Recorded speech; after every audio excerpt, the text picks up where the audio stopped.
Welcome, everybody, to the FSQ workshop. We are very pleased to have a guest that I'm pumped to have here. And then the topic, it's Shawnee Harle. Shawnee has an extensive coaching background and development background. She is one of the most highly certified coaches in Canada as a chartered professional coach with the Coaching Association of Canada. Level 5, certified level 5 NCCP National Coaching Certification Program, advanced coaching diploma, master coaching diploma, master coach evaluator, master learning facilitator. What I like the best is that she's played almost every team sport in high school. She has trained at the varsity level of athletics, coaching university basketball for 20 years, and was the assistant coach for the Canadian women's basketball team for 8 years and represented Canada in the 96 and 2016 Olympic Games.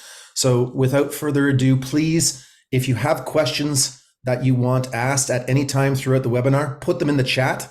And when the time is appropriate, we will either break for questions or we will ask them at the end. The idea is that this is a cameras on workshop. And then at the end, what we'll do is we'll take 15 to 20 minutes to answer any questions that have come up in the chat room or that you have.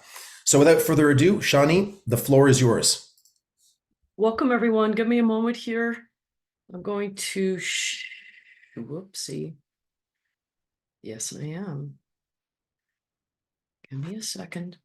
Give me a second. I'm going to share my screen.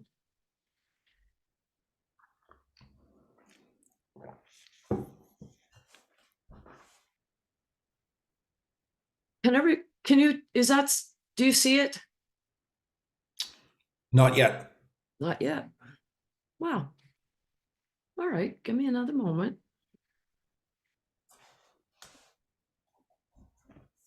Let's try that one. How about now? Thumbs up. Oh, yeah. The hardest part of the whole damn webinar. All right. My name is Shawnee Harle, and I am a two-time Olympian as an assistant coach. You know what? I know all about the highs that sport brings, and I know a lot about the lows, the thrill of victory, the agony of defeat. This picture is me in Rio in 2016. Trust me, I was full of so much joy. And then in that same Olympic Games, I went all the way to the depths of despair. Sport brings all of it, doesn't it? And that's why we need mental toughness. This is what I do.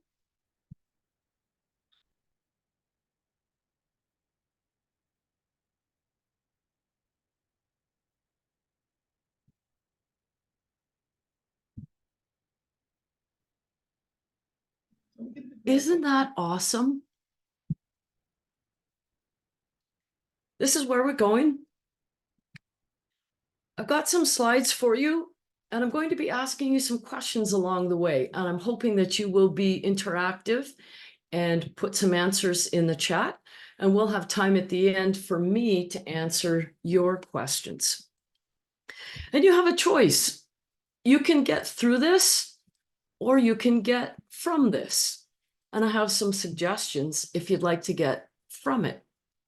An open mind is a really good thing to have.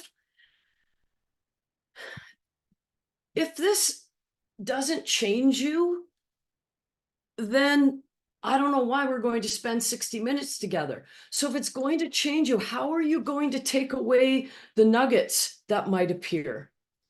Screenshot, take some notes.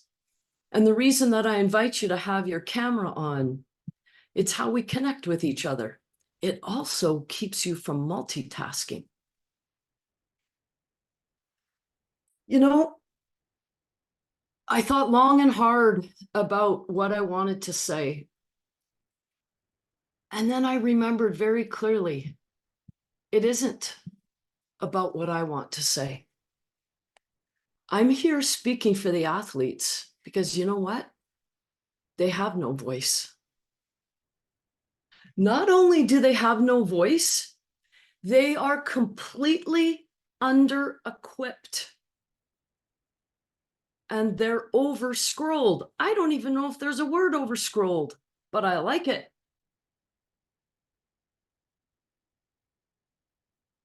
Let's look at some numbers.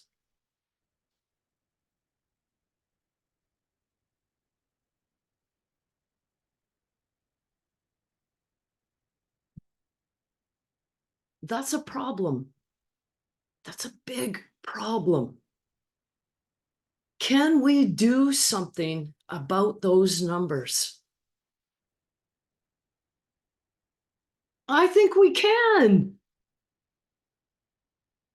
I think we can grow courageous athletes. But boy, oh boy, do we need clarity on how that happens. Well, you're the gardener. Look at your fancy little garden there. All those nice little rows. Aw, look at those little seeds.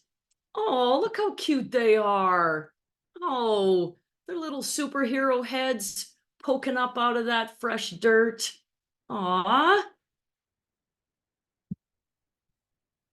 But you want to know what the bad news is? Some really big storms are coming. The thunder and lightning is real.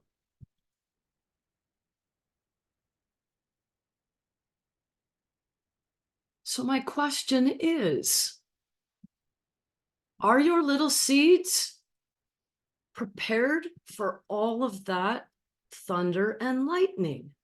If not, why not? How do we prepare them for these storms? And before we answer that question, I'm going to pose this.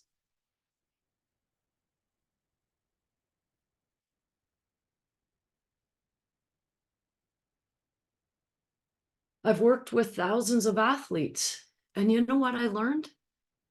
The storms are emotional. They're not physical. I'd never thought of it that way before until I started talking, and more important, listening to athletes. You remember I said earlier, they're under-equipped for these storms.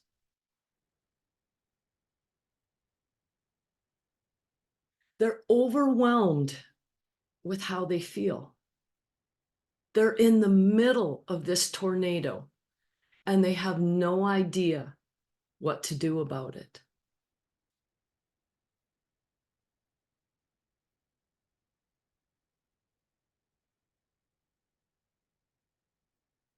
Let's look at the storms. Where do they come from? If we think, okay, yes, I can see what Shawnee's saying. I can see these emotional storms.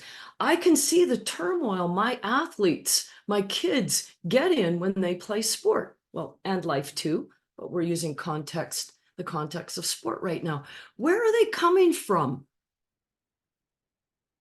Well, when I talk to athletes, I'm like, okay, tell me about these emotional storms. What causes them? And they, well, these things. Losing makes me mad. Mistakes make me feel embarrassed. Failure makes me feel deflated, etc., etc. I'm like, I get that. Those are emotional storms. These things happen and they make us feel like this. So I invite you to do some reflecting. What do you see is causing some of these emotional storms with your own kids or your own athletes? If you would share your answers in the chat, that would be fantastic. And I'm going to do the same.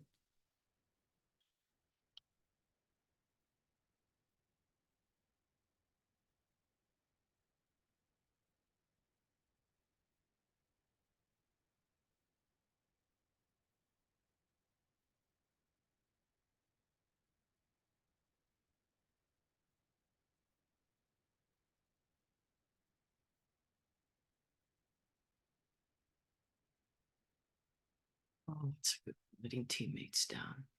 Oh, yeah. What worked? Yep, yep, yep. Officiating. Yes, officiating is always a big storm. Whoops, hang on. There we go.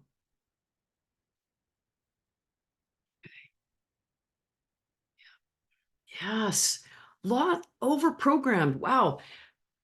Look at how big this list is. Like I've got 4 little bullet points on this slide of how many things cause these storms. And what you're seeing is like, oh yeah, there's a whole lot of storms going on. All right.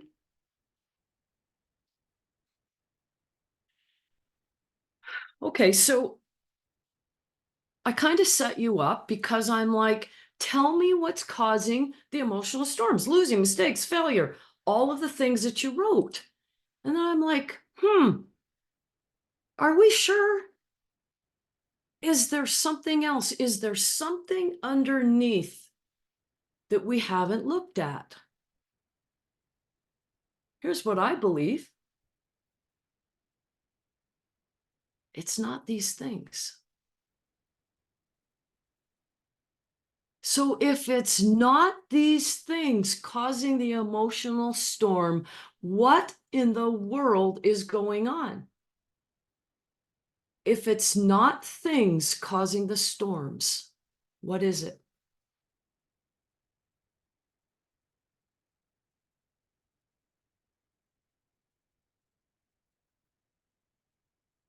It's that.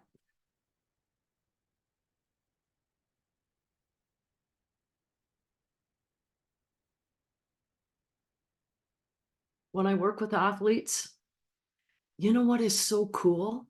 They tell me things that they don't tell anyone else. So I get to see right into their heart, right into their soul. It's not mistakes that causes the storm.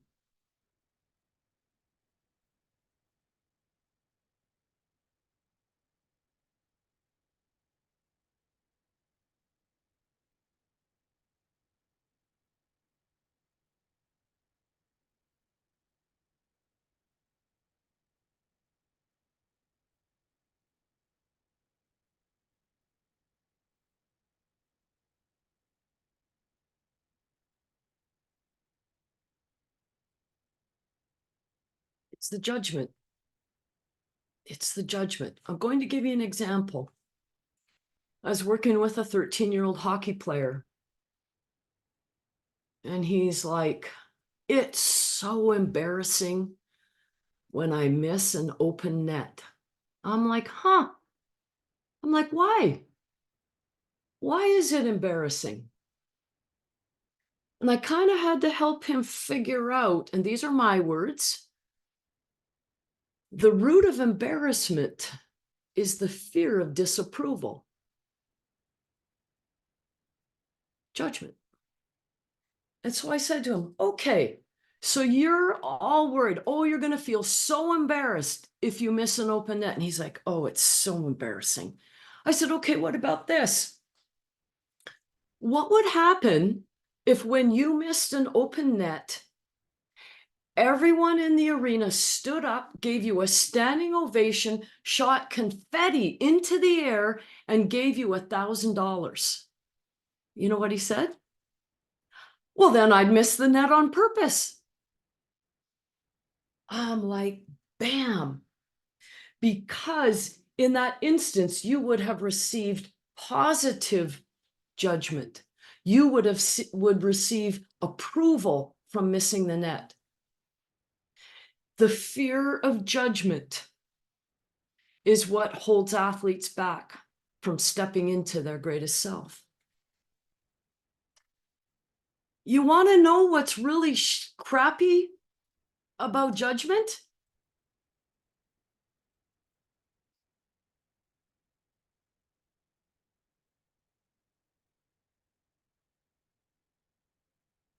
This is how I explained it to a grade 9 basketball player. I said to her, hey, how's your new move going? And she goes, I'm getting really good at it. I'm like, great. said, how's it going in a game? She went, in a game?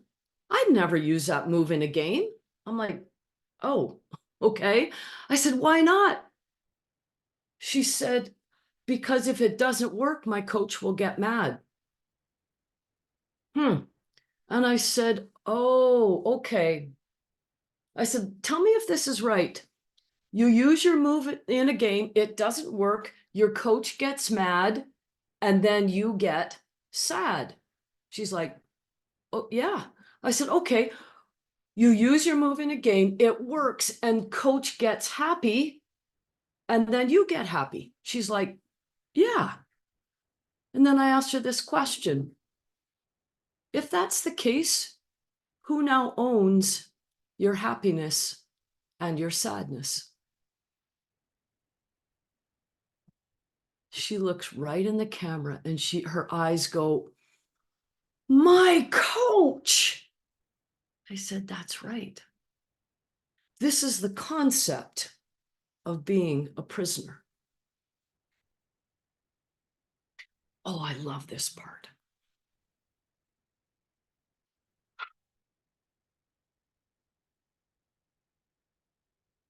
I'll tell you why judgment is really destructive to our kids and our athletes. They listen to the noise and they believe it. You know what they do when they believe it? They get double whammied, because then they go, oh, I knew it.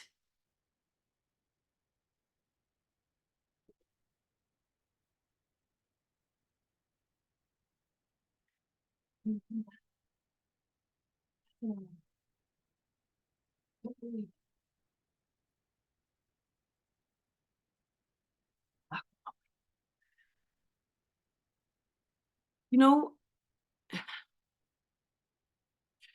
what I'm really noticing when I work with athletes is that this concept of judgment, the higher their self-esteem, the less they are affected by the outside judgment. The lower their self-esteem, the more they're affected by it, the more they believe it. And then the more they internalize it and they go, I knew it. I knew I was a loser.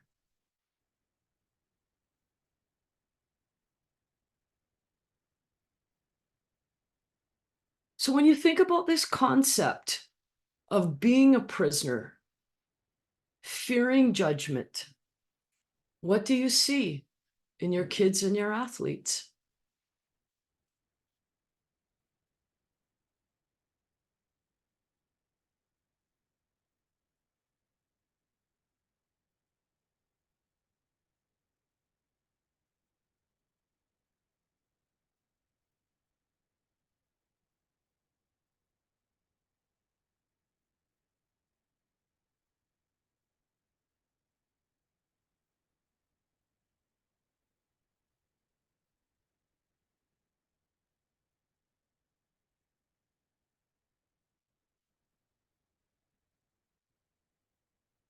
One of the things that I notice as I work with athletes is the youth athletes, when I ask them this question, the very first person they say is their parents.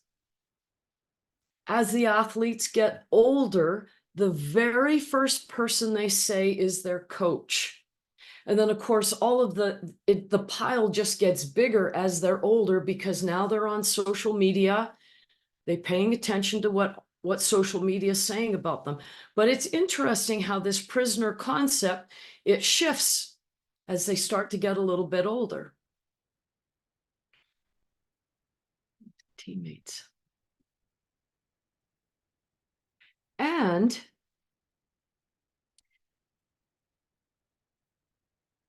when I ask them, I'm like, okay, tell me whose judgment you're most fearful of. And they will give these responses that you see.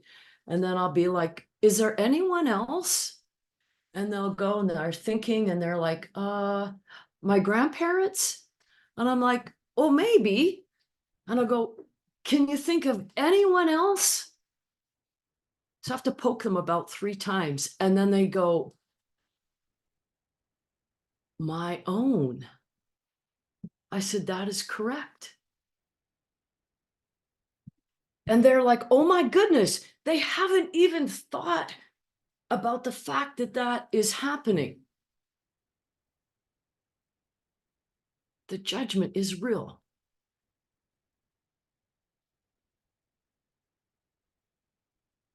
Okay, so here's my next question.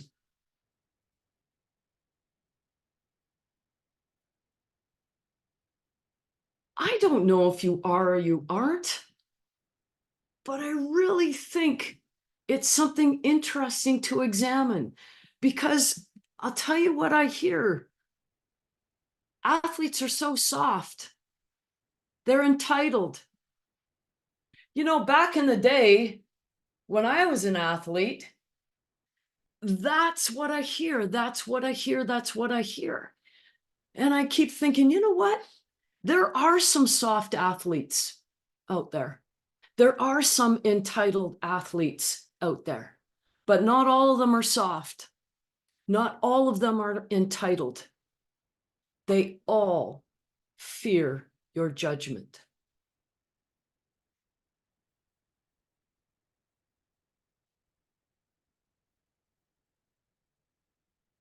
You know what happens when there's too much thunder and lightning?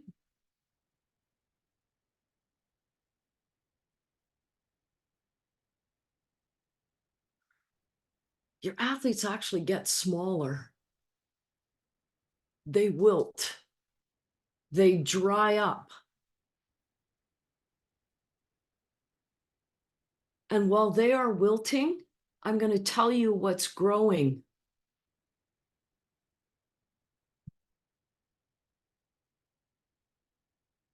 I'm going to show you why fear is very detrimental to performance.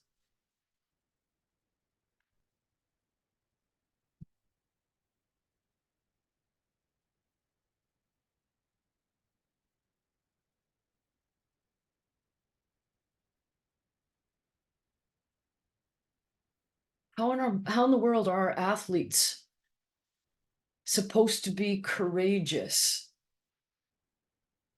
when they're being pounded with thunder and lightning? The prefrontal cortex stops working properly. And by the way, it doesn't even work that well on the best of days because it isn't even fully formed until they're 25. Remember how I said they're under-equipped? And sometimes our thunder and lightning makes it worse.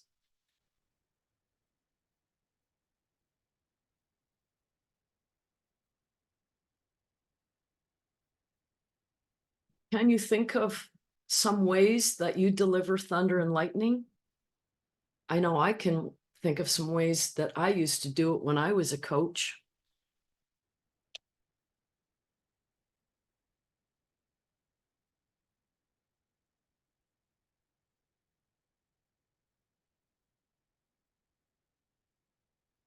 I used to say this all the time. We just worked on that in practice.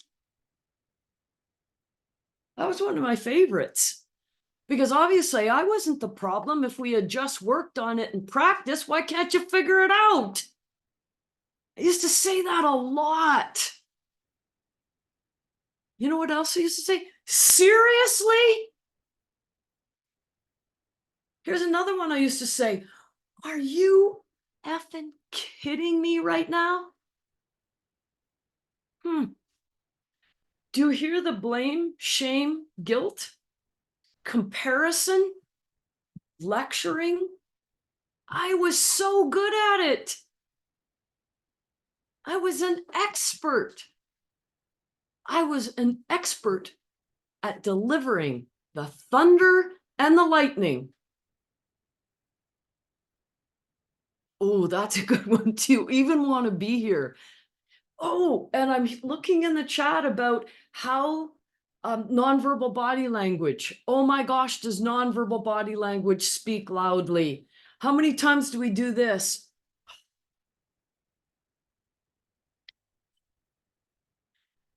And you know what? This is what parents say to me. Oh, my kids don't listen to me. Wrong. They hear everything. They just don't want you to know it. They see everything. They just don't want you to know it. Your words and actions have a huge impact, a huge influence.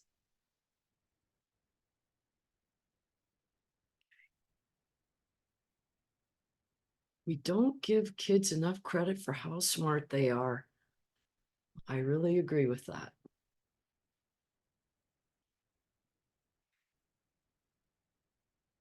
Well, if we want to grow courageous athletes, wouldn't it make sense to improve our gardening skills?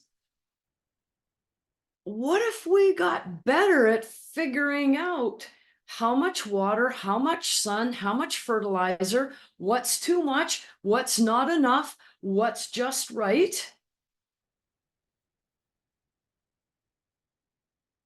I have some ideas for you. I've got 5 ideas. This is my favorite.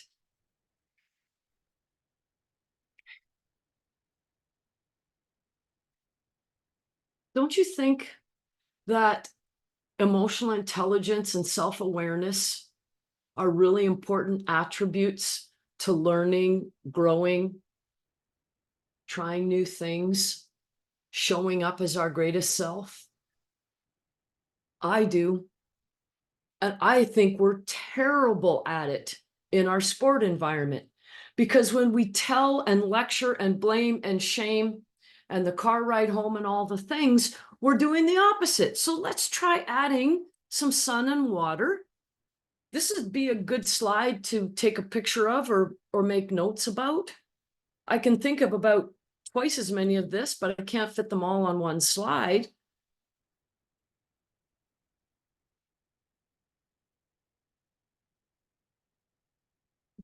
Don't we want them to grow from within?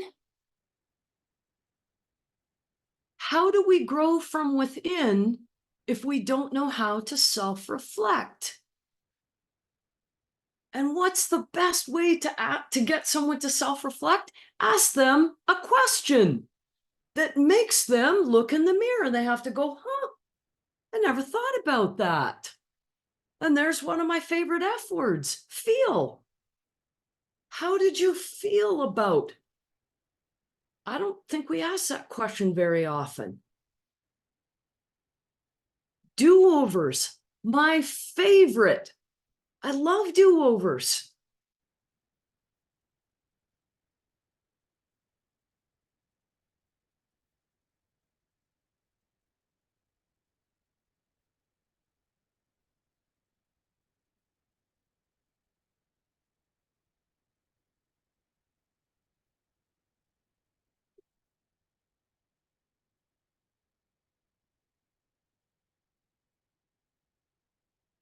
If we value values, measure them. What's the difference between goals and values? Goals are what we do. Values are who we are. And when I ask every parent, why did you sign your kid up to play sport in the first place? When I ask every coach, why did you start coaching in the first place? The first words out of their mouths are always about values. And I'm like, well, where did those go? How come we have forgotten about them? And not only that, I'm going to tell you something else about values. When I ask an athlete, tell me 3 things that are your values, they're like, pardon? They don't know what I'm talking about. I'm like, huh, that's interesting. I think values are really, really important. I think they're a great fertilizer.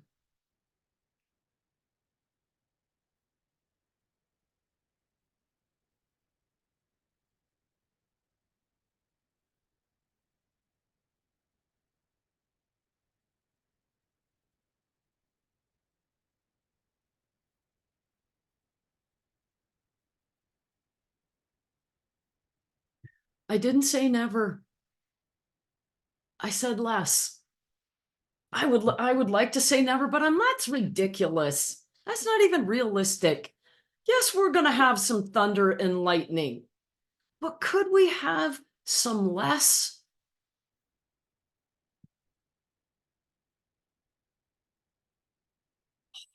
This part, this is one of my very favorites.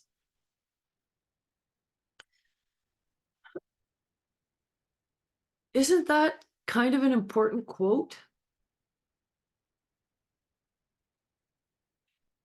If our athletes are never nervous, how can they practice being courageous? If they're never fearful, how can they practice being courageous? If they're never uncomfortable, how can they practice being courageous? If I asked you, do you value courage? Would you want your kids and athletes to be courageous? I know you would say yes. Then I would ask you, how do you measure it? How do you reward it? Because there's no stat sheet for it. There's no place on the scoreboard for it. And here's tip number 5. If you can't remember anything else from this webinar today, try and remember the gold medal questions.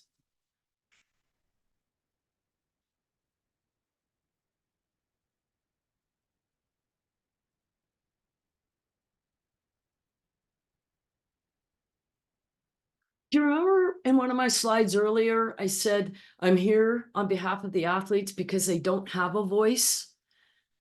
Part of the reason is because no one asks them. Well, that makes sense, doesn't it? Robots and puppets. You don't ask robots and puppets things. They just follow orders.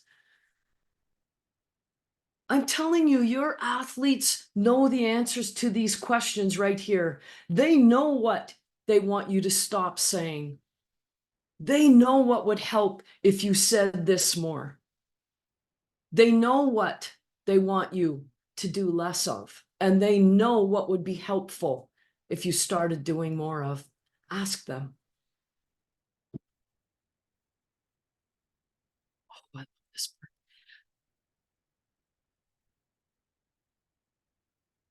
Why? Why should we bother? Why don't we just keep doing it the way that we're doing? Well, number one, the way we're doing it isn't working. And if you always do what you've always done, you get what you've already have. But what if the desired outcome, what if we could create and grow this in our athletes?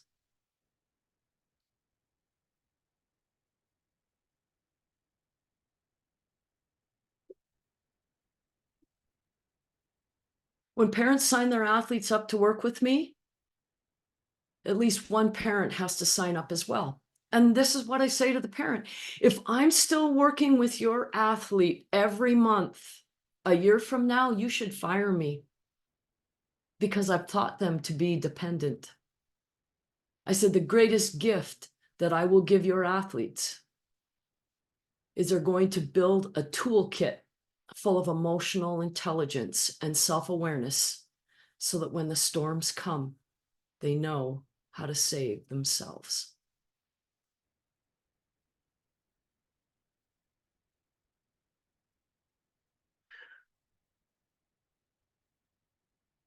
Can you think of something that would improve your gardening skills? If you're willing to share it in the chat, that would be fantastic.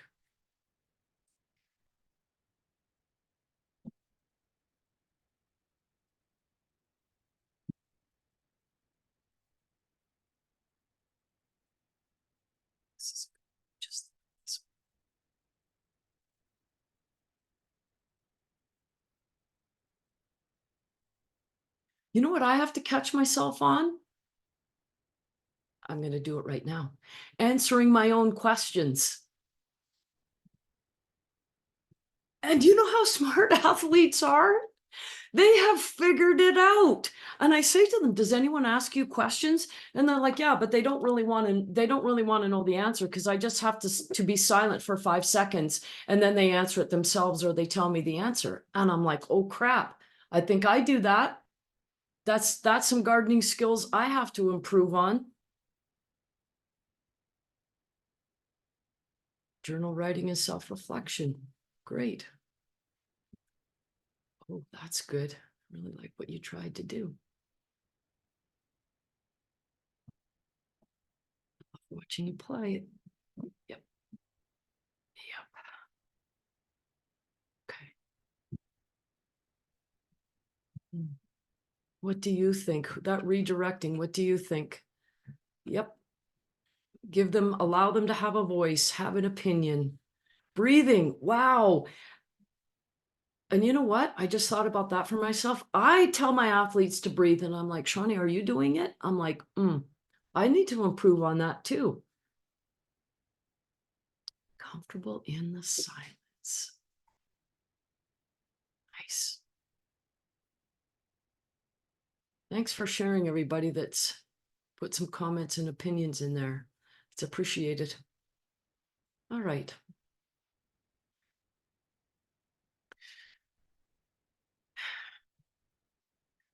We have a really important job as a gardener. It's a huge responsibility.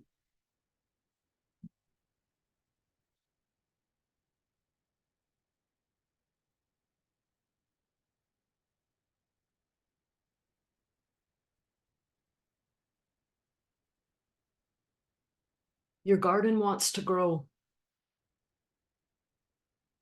When seeds get planted, they want to grow.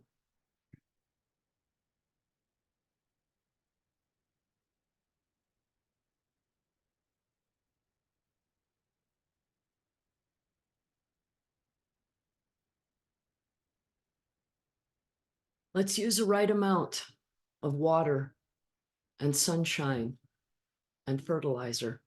Let's help those little seeds grow. Let's help them don those superhero capes. Let's help them learn to save themselves. Because what's the goal? The goal is a healthy, thriving garden.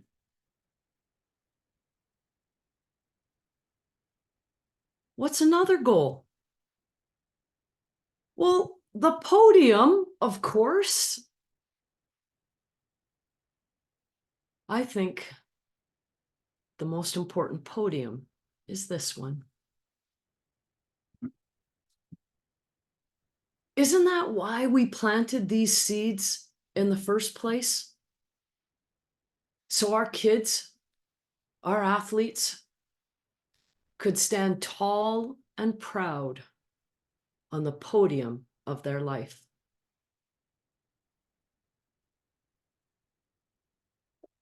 You can find me on my website.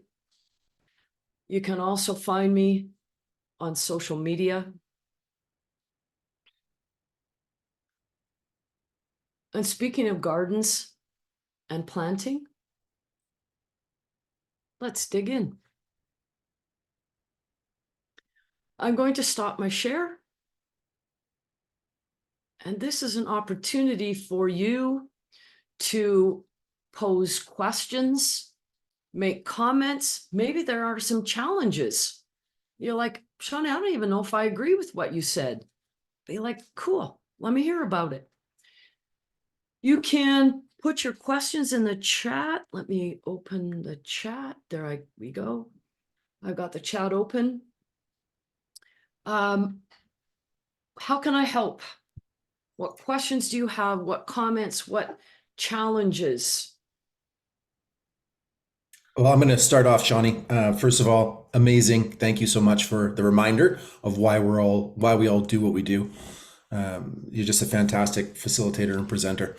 My question to you is how, and maybe what, two parts. Why is this aspect of development Why are we so reluctant to teach it, to get it down into the grassroots level of sport? Why is it reserved for high performance, in your opinion? That's one. And then the second part of that is, what do we need to do to get every coach that comes in contact with a player at every level to understand how to cultivate their garden properly,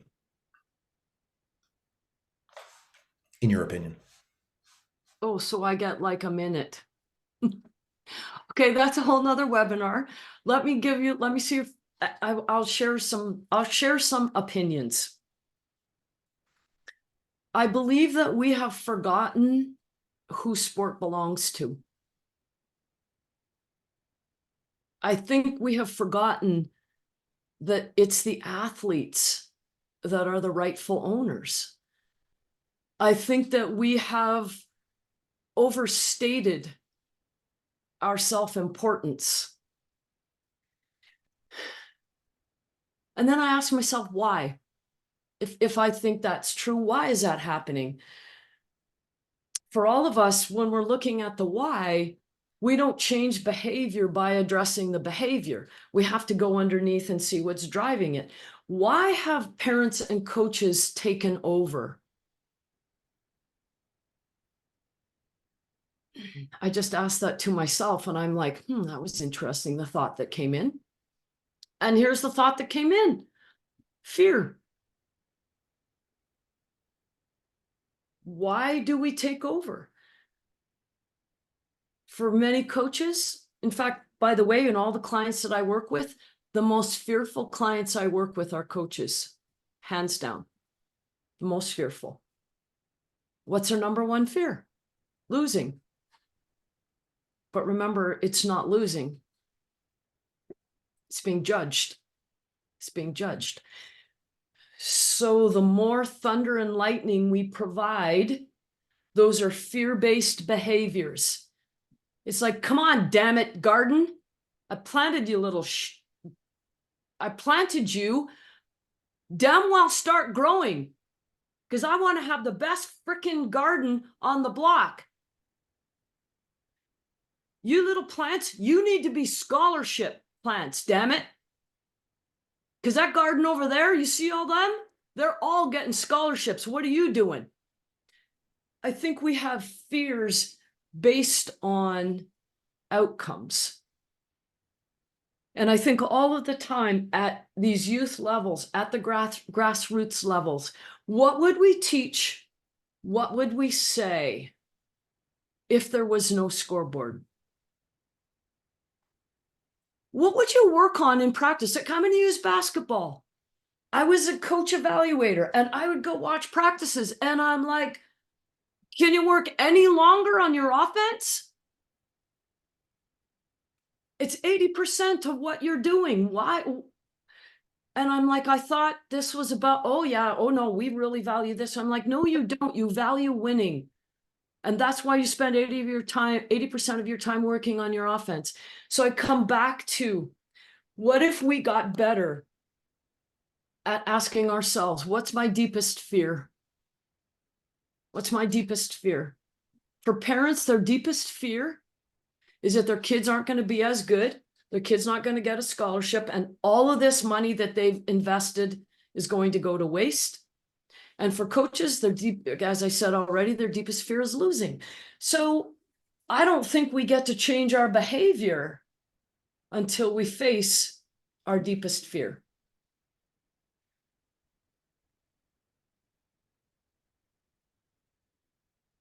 Okay, I think I see some questions in there. Why taking over?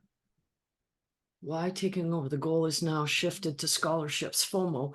Definitely FOMO. May I also say there's another acronym that I use a lot.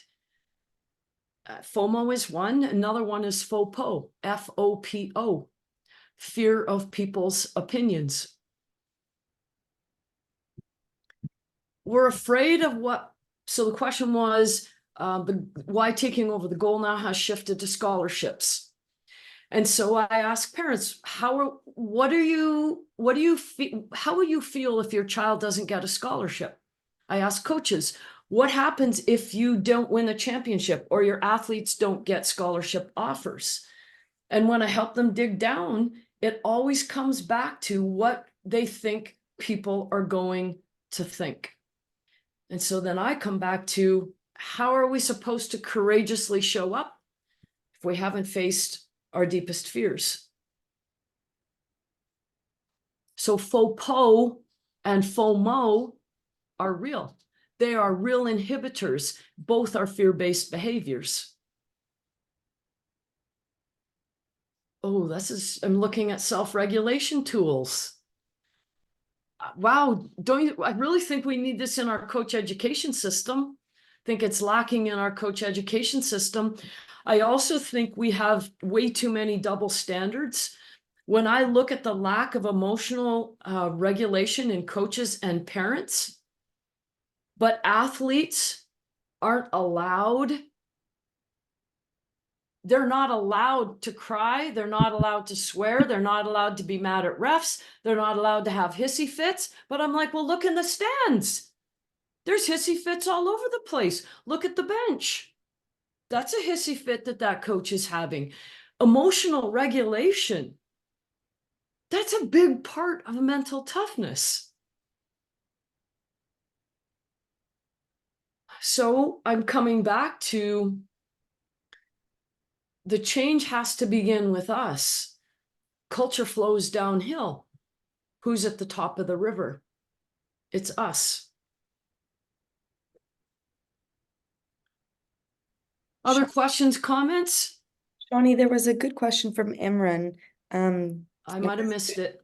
No problem, just scrolling up a little bit. His question was, oftentimes the girls he coaches are looking for assistance and guidance from him as the coach. How do we use the techniques today that you've shared to give the athletes a voice, but also guide them?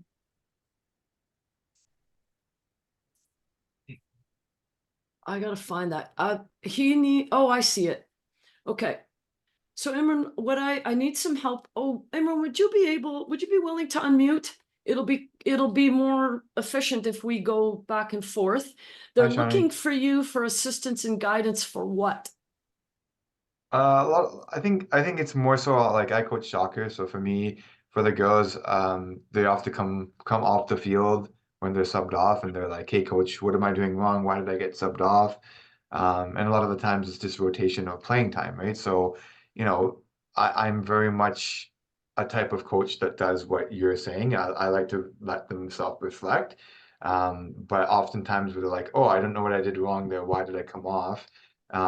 So sometimes I get confused because I'm just like, did I just do the right thing? Did I communicate with you well? Like, do you know why you came off? So I think it's more along the lines of like, yeah, asking them to self-reflect, but also you're there as a adult figure and a role model to them to guide them in a system to, whatever it might be, score goals, pass, get playing time, whatever that looks like. So I feel like that's one thing right now with the girls that I coach is that when they come off the field, they feel like they've done something wrong and that they're confused, so they don't understand why they've come off. Good.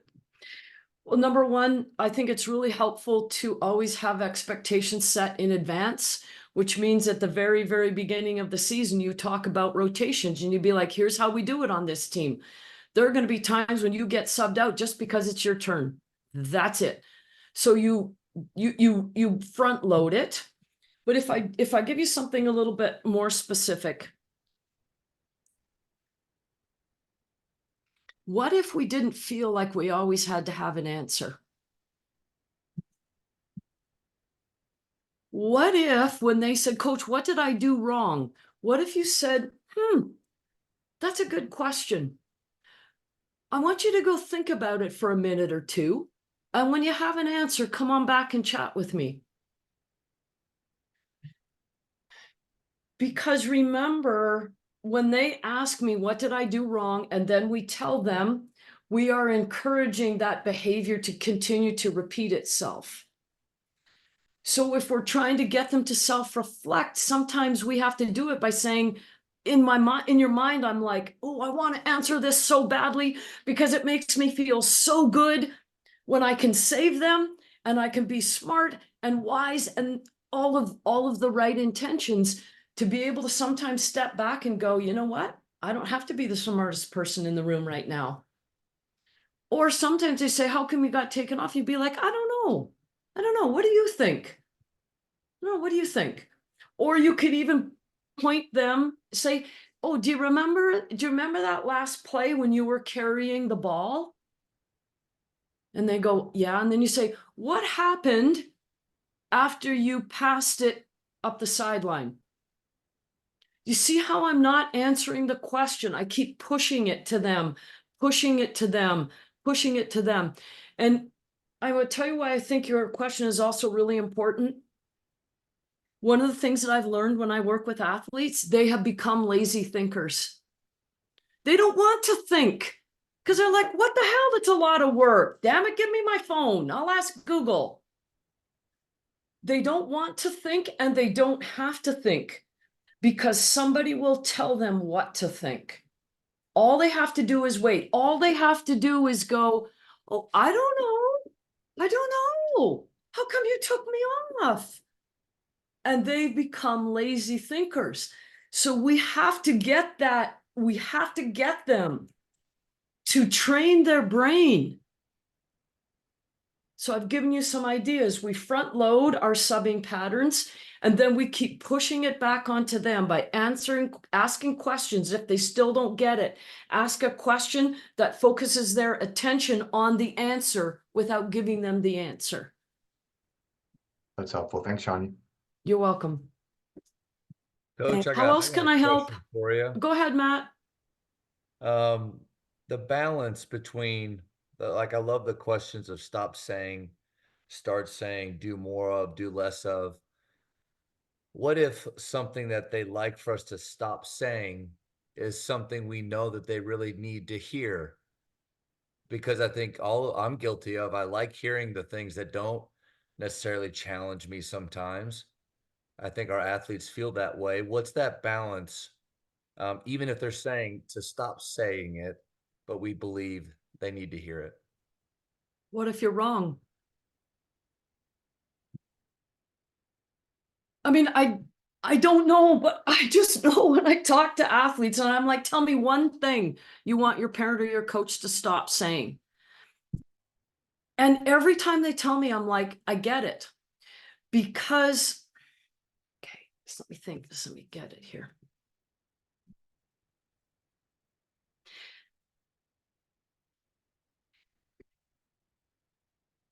It's because whatever it is that you're saying is causing a feeling. And the feeling is a shitty one. I'm saying it because I keep going shh and trying not to say it. And then I'm just like, I'm just saying it because that's how I roll. It's causing a feeling. And Matt, all I would say to you is as long as you think that's the thing that they need to hear and it keeps making them feel shitty, it won't change behavior. It will just increase fear. And I'm going to come back to when I said, what if you're wrong? I'm going to give you this quote. When you're a hammer, everything looks like a nail. And a lot of these kids need a screwdriver. They can't handle a hammer. They're under-equipped, especially if they have low self-esteem. So Matt, what I would hear, so let's get, okay, so I pointed out the problem. Let's do solution. If there's something that you really think they need to hear and they say, I want you to stop saying the thing, and you're like, damn it, that's the exact thing you need to hear. Then you could say this. You could go, that's interesting. So see how I got curious? That's interesting. And then say something like this. Is there a different way that you would like me to say it? Because sometimes it's the tone. So again, we're bringing them in. We want them to be part of the process. So you could say, well, is there a different way that I could say it? Or you could say, what is it about that that really pisses you off when I say that? You go like, oh my gosh, this is so interesting. Tell me more about that. And they could be, well, you know what? Like when you say that, and I'm like, now you've got fertilizer. Now you got fertilizer to help these athletes. Because when you ask these good questions, Matt, what will happen is without them knowing it, they will show you their fear. They'll show you their fear without you even asking you what they're afraid of. So we're just engaging them in this. Because if you keep pushing and it keeps putting them into fear, your words will not change their behavior. Perfect. Thanks, Shawnee. I know, Matt, there's probably more that you would want to get into. I just want to be mindful and respectful of time. Yeah. I'm going to ask one more question. I know there's a few questions in the chat. So Shawnee, I can either pick one, or if you want to pick one. And then for those whose questions we weren't able to answer, you can just email us or email Shawnee directly, and we'll make sure we get to them. It would help me if you picked one. Sure. So we got a great question. My daughter is doing a project in school on her sport/athletic journey at the moment. She shared it with this parent with so many lovely memories. She speaks a lot about her parents' influence on her journey. I messaged her to add more reflection on her experience and how she feels.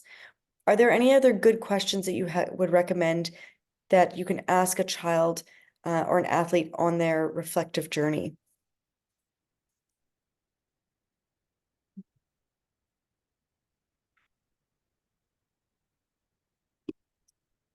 Okay, I got 2 minutes.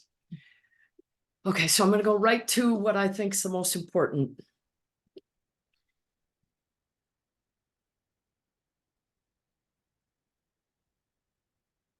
I think there are different levels of reflection. I think there's a level where we just dipped a little toe in and we reflected on as like, yep, my favorite color is red. There, I reflected.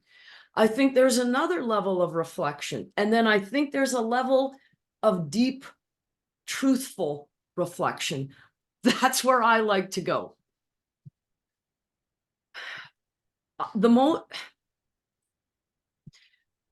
When I get an athlete coming to work with me, I don't know them. I don't know their background. I don't know anything about them. I know their sport. I know their age. And I'm like, we got to get busy here. We got to go. Like, you're paying me to coach you. I better frickin' nail it. And what I've learned is this is the question that I ask that tells me everything I need to know. I ask this question. What's your deepest fear? That's the question that within the first 5 minutes. Tell me your deepest fear. And I can tell you when I ask that to an athlete, that I kind of have to help guide them along. But as soon as I find out what their deepest fear is, that's when I can truly help them grow, because I know that's the pain point. I know that is what is stopping them from showing up as their greatest self. We're right on time. Listen, Boom, baby. Shawnee, amazing. Thank you so much for your insights. Thank you everybody for joining on our webinar. Again, you can connect with Shawnee. If you didn't write down or take a screenshot, you can contact us. We're happy to put you in contact with her. We hope that clubs and organizations take advantage of bringing her in to chat with their clubs, organizations. Thank you for coming here from all over the world. We had a gentleman direct message me and said it was 1:30 in Greece and he has to get up at 6:30, so he had to leave, but he wanted to make sure he could get a recording. So Shawnee, thank you very much for sharing your insights far and wide, and thank you everybody again for joining us. Next webinar will be Michael O'Donnell. He happens to be on this webinar right now, and Michael O'Donnell has the distinction of actually going to high school with Shawnee, believe it or not. Both from Cowichan or Comox. Cowichan, correct? Oh, come on, Matt. Okay, I'm sorry. We used to mop the floor with Cowichan and Comox. My bad. By the way, I know a deeper fear than I think any athlete in certainly in Canada, maybe the world, because I used to have to pick up Shawnee on a fast break, and I could never guard her. So she used to take me to the cleaners, and I was an all conference player too. So that speaks to how good Shawnee was as an athlete. Really, really phenomenal athlete and Awesome. coach, as you all just found out. Yeah, Thank awesome. you, Matt. So Thank you, Michael will be Michael. joining us in a couple of months, June 6th, actually, if you want to mark your dates. And we'll be talking about sport organizations. So happy to see you there, and we'll keep in touch. Thank you, everybody, and have a great evening. Thanks, everybody. Great job, Shawnee. Yep. Terrific, Shawnee.